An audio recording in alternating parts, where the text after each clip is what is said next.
He is back. Not popular demand. He paid me to come on this show. We're bringing Clayton Sayfie from the Wolverine back on the show. Here on this episode of Locked On Wolverines. You are Locked On Wolverines, your daily podcast on the Michigan Wolverines. Part of the Locked On Podcast Network, your team every day. Happy Friday. We are back and doing it. Locked On Wolverines podcast, part of the Locked On Podcast Network, where it's your team every day. I'm your man on the ground, Isaiah Hole, publisher of Wolverines Wire through USA Today Sports Media Group. That's Clayton Sayfie, the owner, operator of the Wolverine. Just kind of not true. Titles. No, just take it. CEO. He's actually above Shannon Terry at On3. That's right. Don't know that.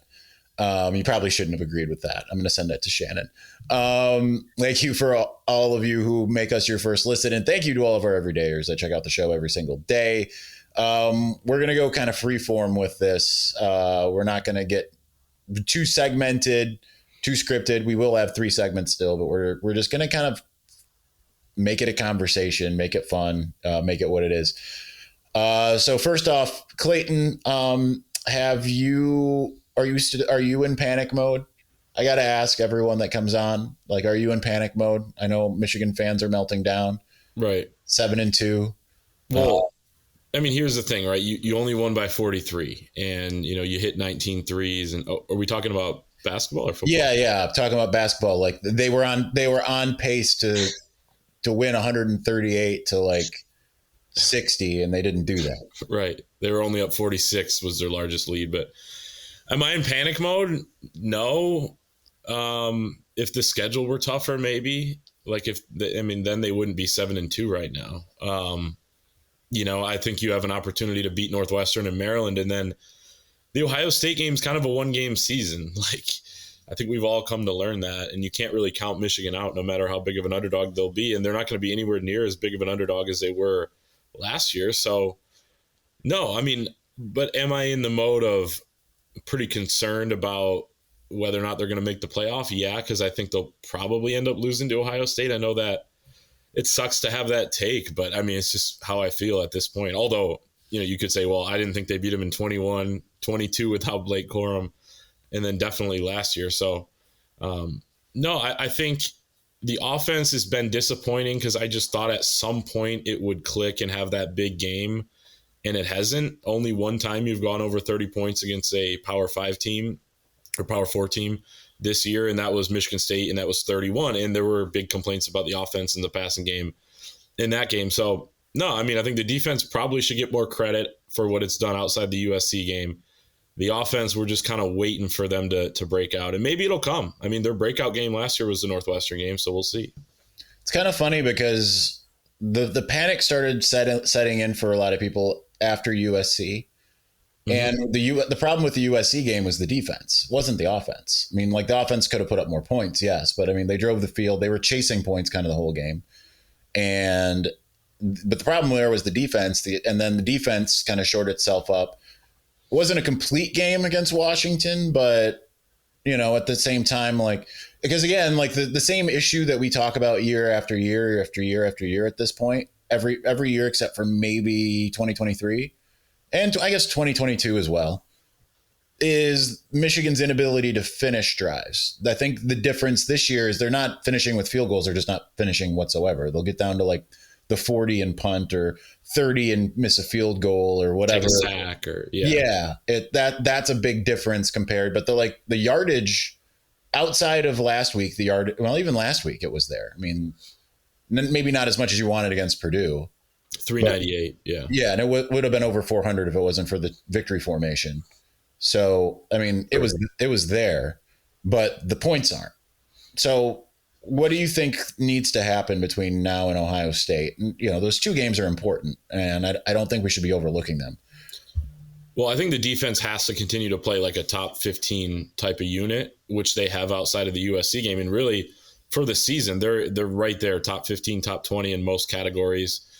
They're 14th in the country in stop rate, which is one of my favorite ratings. I believe it's Max Olson from ESPN. He was with The Athletic, but puts that together, and it literally just calculates how how often do you get stops? And then he also calculates points per drive, which is really important too, because, some teams have fewer possessions than others based on if they're, playing games that are slower and, longer drives, that sort of thing. So they're right there.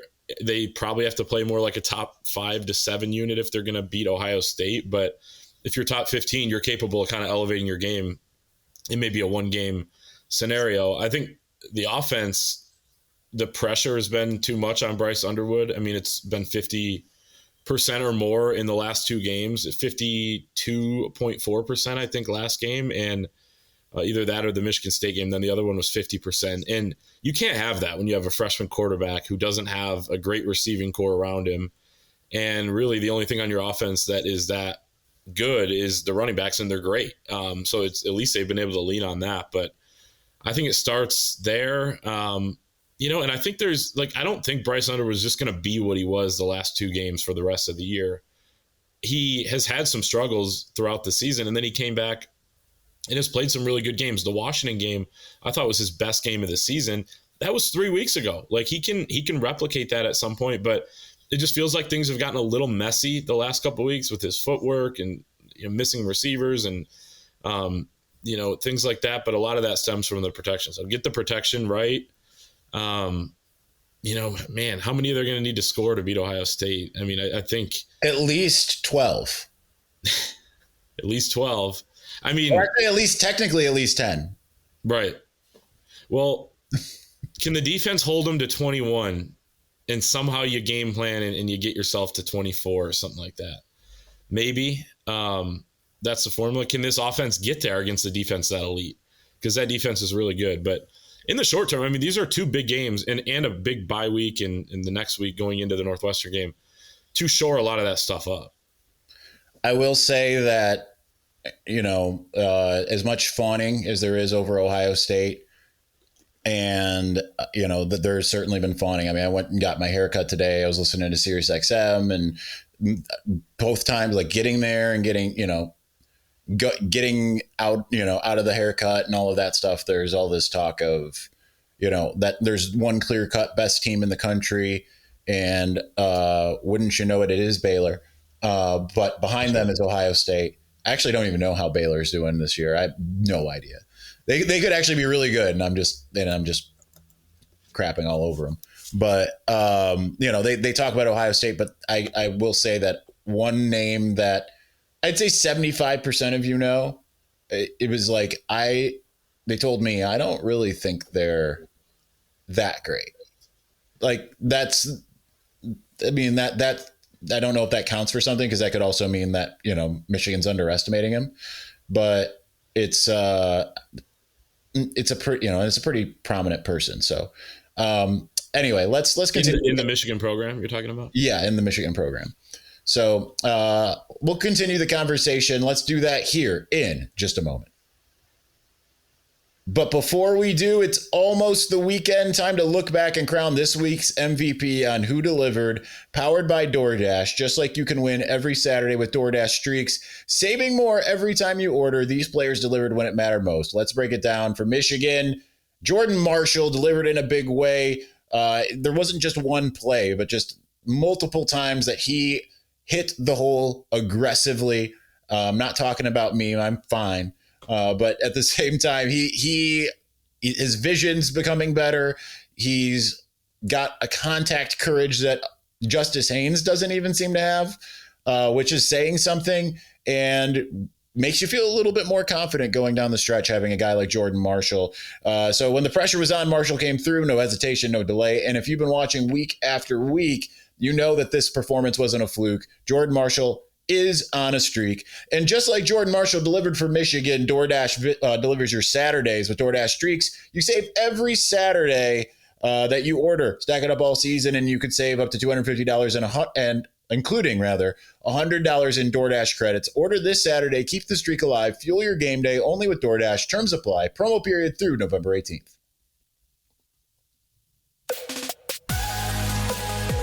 All right, Clayton. What? I don't remember where we left off because I just got so into Ohio State's not that good. But then I was going to say, what would someone in the Ohio State program be saying watching Michigan Purdue? I mean, they'd probably say that about Michigan and even 2023, they were probably saying that about Michigan. Yeah, and you hope that they are. What's that? You hope that they are. You hope they are for sure. Yeah, and overlooking them again, I mean, that'd be incredible. We are jumping a little, a few weeks ahead here, but it's kind of especially when you have a bye week and then only 2 more games and then Ohio State, like it feels like we're in a just completely different segment of the season than we have been before, because it's like, all right, 2 games to kind of keep everything alive, to improve, get better, build some momentum, and then you're going into Ohio State. So I know some people are probably thinking like, wow, a lot of Ohio State talk for, 1 week before they play Northwestern at Wrigley, which I'm pumped for.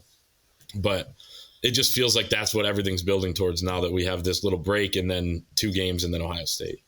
And I think this is important. And I think Michigan passed one of the tests, though. One of the things that avid video watchers of this show didn't see because I didn't finish the upload, but podcast listeners heard this. Last week, Wednesday, I did a show from the car. And I was talking about how the 3-game stretch of Purdue, Northwestern, and Maryland were like unique tests for Michigan to get them ready for Ohio State. So I said that this last week against Purdue was a defensive test, right? Because Purdue, despite going into the game with like the 77th ranked offense, like that didn't really tell you the whole story. Like they've laid some eggs, but generally like that's an explosive offense. You've seen it time and time again. You kind of saw it on Saturday, and Michigan held them to a season low in terms of yards. So they passed that test. I think this next week is an offensive test. Not only has Michigan not played well offensively on the road, at writ large, right? Like they've had some success in running the football, but not in passing the football generally. Bryce's best game on the road actually came against USC, but again, lack of finishing. But Northwestern's a big defensive test. And then Maryland's kind of a mixture of the two. And you want to see just kind of, their stepping stones. What are your thoughts on those 2 games leading up to Ohio State in that light? I can get on board with that. I think the disappointing thing is the offense has been so much worse on the road, and it feels like they can get a better rhythm at home outside of the Purdue game, and you don't have any home opportunities left until Ohio State. So, all right, you got to use the 4 road games you've had, which is a lot for, at this point in the year, and they've got to take a jump in terms of how they've looked in those road games. And Wrigley's going to be a unique environment. Michigan State was a lot different than USC. USC was a ton different than Nebraska and Oklahoma. So they're all kind of unique in that way. And then Maryland's its own thing too. A lot of Michigan fans will be there. I think less than last time. That was the 1,000th win, and they were undefeated. But still, I was surprised at how many Michigan fans were out in College Park. So was that your only time in College Park? Had you been there before? Yeah, no, that was my only time. It's always like half and half. I wasn't surprised. That's like a pretty normal crowd there. Well, that's good. Yeah, because I think that was a pretty tame environment overall, even though it was a close game. Here's my thing though, like they do need to pass these tests, and you want to see improvement, and you want to see them be able to do things consistently that they really haven't done consistently all year. Like that would be nice to prove to those of us who believe there's a better team in there, especially on offense, than they've shown. But at the same time, just win the games, and then you get into Ohio State, and then you never know what could happen, I guess. Like we don't have the benefit of hindsight yet. And I was talking about this on our show on Monday, like the Purdue game, we're breaking down, the corner route to Donovan McCulley, and, could he have caught it, or this or that, or, Jamar Browder's missed block on a screenplay. And yeah, all that stuff matters, and like they need to clean it up. But if Michigan wins the next 3, like no one cares you only won by 5 against Purdue. The same thing would happen in Northwestern, Maryland. But I think we're all just looking for signs of improvement, consistency, that it looks like a top 25 team, which is where they're ranked, but sometimes they don't look quite like it, or even a top 12 team, right? You win out, you're going to be in the top 12. So, I don't know where I don't remember exactly what you asked me, but I think that rambling covered some of it. I don't know. I think what's interesting, I brought this up on Voice of College Football yesterday. You know what like matters most is wins, right? Like you just said. It's not style points. Like, yeah, style points will help out, especially when you've already got 2 losses. It'll help you out in terms of your seeding, all of that, if you can get in. But winning games is the most important thing. And like, I'm thinking back, I thought back to 2015 Michigan State, right? Like that wasn't a team that was a team that was like winning every game by like the skin of its teeth, you know? Yeah. And I think that they had a lot more consistency in a lot of ways, but like, Michigan can kind of get there, right? Like I hearken back to a lot of 2021. People seem to forget because like you say that thing about people forget, you know, we're going to have the hindsight. People act like 2021, like Michigan was running roughshod all over everybody, and they weren't. Mm-hmm. Like it took them all game to beat a not so great Wisconsin team in Madison. It took them all game to beat a not good Nebraska team in Nebraska. They're really only blowouts they had that year. If you really want to be like technical about it, you could add 2 more, but like the really only blowouts that they had were Western Michigan and UConn. And then, or not Western Michigan. Was that year? Yeah. Yeah. 21. Yeah. I was just trying to remember what year was Colorado State. That was the next year, wasn't it? Yes. But like those were the only like real blowouts. Otherwise, like Northwestern, I mean, they won handily, but it didn't really feel like a blowout. Indiana, they won handily, but it didn't really feel like a blowout. And Wisconsin at the end got blowout. I mean, it got there, but it was kind of, you know, like I said, it took all game, you know, type of thing. But really, they didn't start piling on until Maryland, Ohio State, Iowa. Mm-hmm. So I don't know. I just don't necessarily think. Yeah, well, teams peak and find their top gear at different times. And, you know, you see it across all sports, right? Like even, let's say Michigan did blow out a few opponents in the middle of the year, and then they kind of skated by, you know, Northwestern and Maryland this week. And then going into Ohio State to be like, oh, they're not playing their best football or whatever. But then they could still just win. I mean, look at Ohio State in 2018 when they barely got by Maryland out there.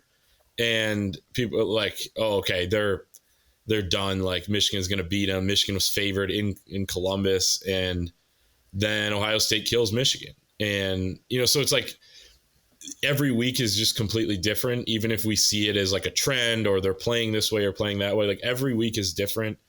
So, you know, in 2022, Michigan almost loses to Illinois.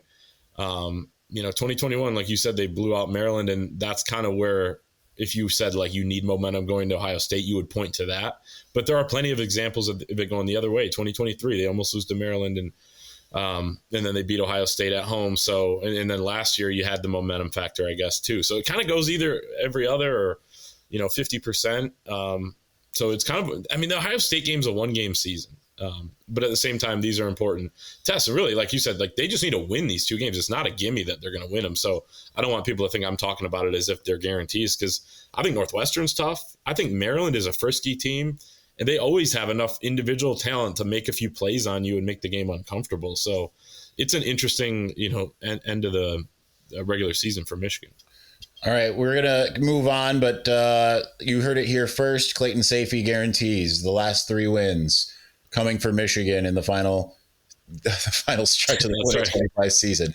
Guaranteed, backed by Chris Ballas, who also is guaranteed it. He's not here, but you speak for him by proxy. And of course, that's how it works, right? Yeah. He's going to be so mad when he hears about this. A guarantee with a capital G. I mean, you're the best host, right? You listen exactly to what I just said, and then you didn't transition. Yeah, didn't put words in your mouth whatsoever. Great job. All right, we're going to continue on here in just a moment. But before we do, when the opening whistle blows on a new repair, get your crew moving forward with SupplyHouse. Order today and see parts on your doorstep tomorrow. Over 280,000 plumbing, HVAC, and electrical items from the most trusted brands in the business. Their real-time inventory and honest lead times keep you from punting projects, while their industry-leading customer service always has your blind side covered. Need parts fast for a project? SupplyHouse has next-day delivery. Talk about a game changer. The part finder tools and 3D schematics can save you hours on jobs. where every detail matters. Their Trademaster perks like priority shipping and dedicated support make the whole process smoother. So join the free Trademaster program today and score serious perks like priority shipping, lower prices, and a dedicated support line. Visit SupplyHouse.com to sign up for free and use promo code SHCollege5 for 5% off your first order. That's SupplyHouse.com. Real people, real service.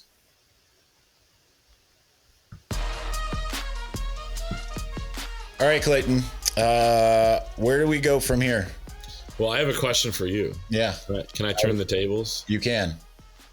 If there were a college football trade deadline and you could add something right now at this point in the season, without naming an actual player on the country, or maybe you could if you want to, this hypothetical world, like what would you add? And it doesn't have to be a player. It could be shoring up one area or something like that. Again, it's just a hypothetical. What would you do to give Michigan the best chance to win the next 3 games and get into the playoff and really compete in the playoff once they're there? I'd add Jonathan Smith to be the head coach. He's so good. No, he is. Extend him. Can't go with that. It kind of feels like they're gonna Luke Fickle this scenario. I could see that. Yeah. But I mean, the obvious answer would be getting a top flight wide receiver. Because right now, Michigan's got like basically 1.5 receivers. I say that, but I mean, like McCauley's just only recently fallen off. Like the USC game was last time he looked like Donovan McCauley. Like Donovan McCauley we expected. And then it's just not a consistent force right now, like what he's giving you. And now obviously he's banged up. Yeah. I mean, Marsh, let me look this up while you continue. But I mean, the completion rate going to Andrew Marsh is really high. Like he has been really good since he's entered the starting lineup, but yeah, it's receiver play is just not quite up to par. No. And I mean, that was kind of what I expected, right? This is a dead dog, do not eat scenario. Except for like, this was expected going. Like, I remember people on your board getting upset that some of us were saying we had massive concerns about the wide receiver core. Mm-hmm. Right. And they were like, how could you say that? I'm like, what's been proven? Now, the funny thing is, I think like there's some guys that I would like to see more. We still haven't seen Anthony Simpson. I don't really understand why. We've seen him a little bit, but yeah, not in a while. And it just, here's the thing. We don't see the practice. Like there's a reason, man. I mean, but like we can't play over Samash. Jack is obviously on this show. He's spoken really highly of having, having seen him for not very long, right? Because he left the program not too long after, but he was like, he's legit. He was like really excited about him. And as a slot, like instead of Morgan or. Yeah. Like, I just don't know where, I would do like what Connor said, throw Peyton O'Leary out there at this point, because he, at least, he can come down with catches. Might not be the most explosive athlete out there. And he can block. Like, I mean, he's played in 9 games on like every game on special teams, but where is he when instead of going to Jamar Browder last game? I know you want to get Browder reps, and I know he might be able to make a more remarkable play. Like he's physically capable of that, but it's a different game in college, and O'Leary's more, and they went to Kendrick Bell, once Browder made a couple mistakes, but yeah, the receiving core is really odd this year. That completion rate going to Andrew Marsh is 83.3%. Him and Underwood have a really good connection. It's awesome to see for the future. And Marsh has been great. Or I'd say he's been good. He's been great. He's had some great moments. And then, USC obviously was huge for him. His Wisconsin breakout in his first start was awesome. And then, compared to what else Michigan has had, he's been great. I said, I was asked this question on the radio earlier this week, and I thought it was a great question. I said the same thing, receiver. But before that, I cheated and said I would take the 2022 Michigan offensive line. Yeah.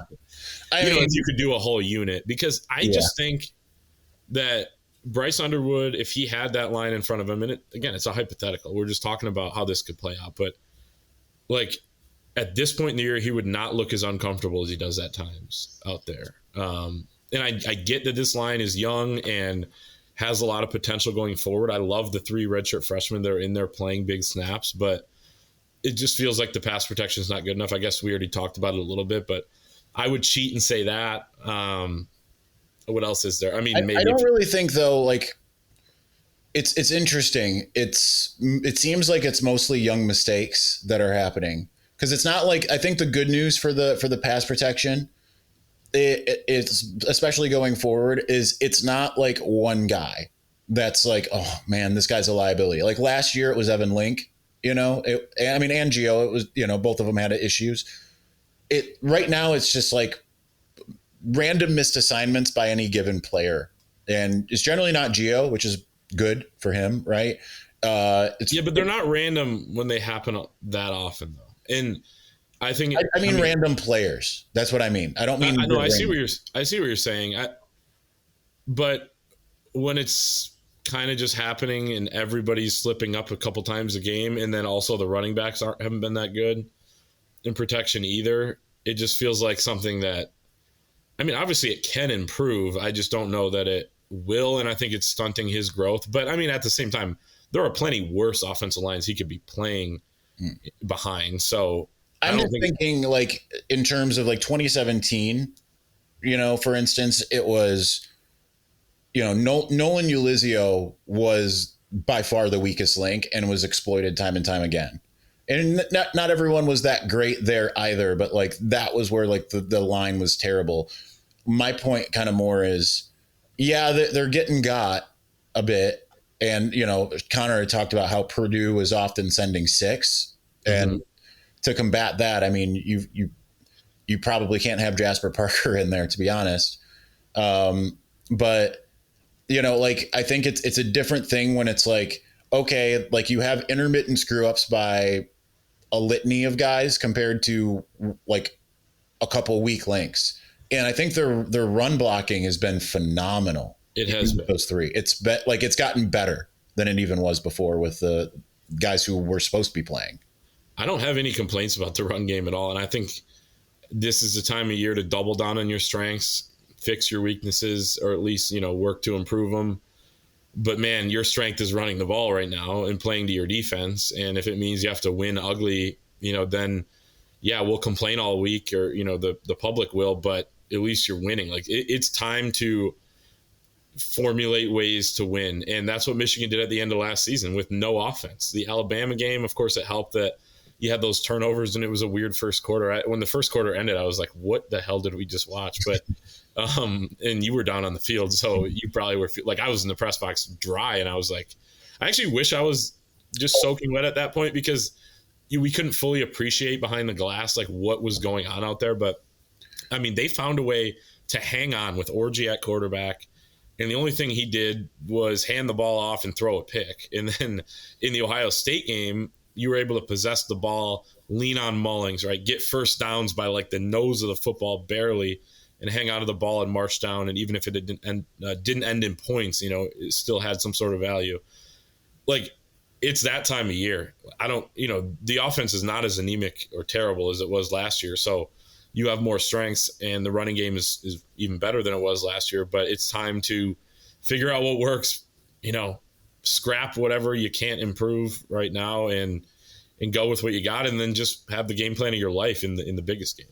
I mean, honestly, you could get back to running the ball 40 times. The only problem is you don't have the depth if something happens to Marshall, but I don't think you want to play scared like that either. Jordan Marshall, he has to stay healthy. Like, the season is resting on him staying healthy. Him and Bryce are, I mean, obviously, because I don't know what you have behind him. I mean, looks like it's Jaden Davis at this point, but those two, protect them at all costs. But also, like, Jordan Marshall is going to have to carry the ball. I mean, you hope against Northwestern it's only like 19 times instead of 25, but against Ohio State, he may have to carry it, and you hope that you have the opportunity to run a lot because it means it's close and you may have a lead, but he may have to run it 39 times or something. Which, I'm willing to sacrifice that. And so would he, yeah. All right, that's all the time we have.